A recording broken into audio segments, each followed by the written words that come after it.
Leader of the Opposition. Thank you, Mr President. My question without notice is to the Deputy Leader of the Government, the Minister for Primary Industries, Minister for Regional Water and Minister for Trade and Industry.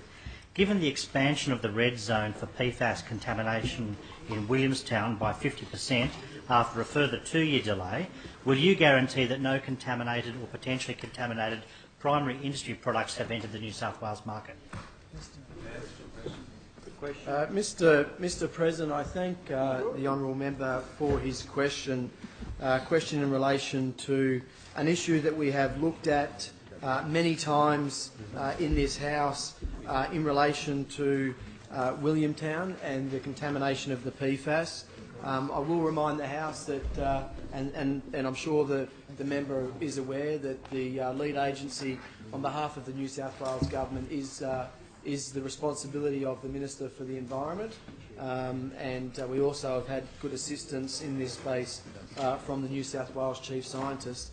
In relation to safety of the general food supply from produce grown on PFAS-affected sites, I have addressed this issue here before and will point out again that the Australian Government Department of Health confirmed in April 2017 that there is no consistent evidence of any human health effects related to the PFAS exposure. The New South Wales Government is taking a precautionary approach because the health effects are not clear and the chemical takes a long time to break down. As a precaution, dietary advice is being provided to people living in affected areas. As high consumers of potentially contaminated homegrown food, they have a higher exposure to PFAS than the general population. It is recommended that they do not drink contaminated water and avoid consumption of any food grown using that water. In the new primary management zone at Williamtown, where contamination levels are significant, residents are advised not to consume homegrown food. People consuming high quantities of fish from local waterways are also advised to moderate their consumption. There are no restrictions on selling produce from sites being investigated for PFAS.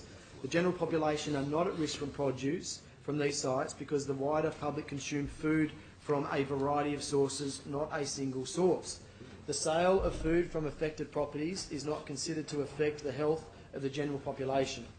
In Australia, the general population's exposure to PFAS is low and declining. There is no evidence that this low level exposure has been harmful to human health. My Department of Industry, including the New South Wales Food Authority, continues to provide advice and assistance on this issue to the New South Wales EPA and New South Wales Health as part of ongoing investigations.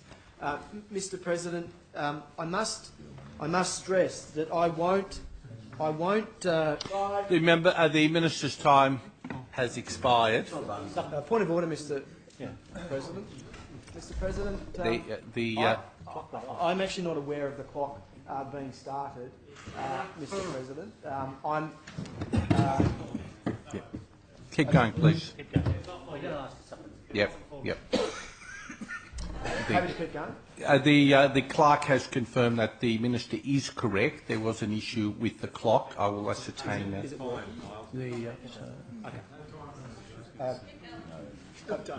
Actually, Mr President, I seek leave to have a 1-minute extension on my answer. Leave is granted. There being no objection, leave is granted.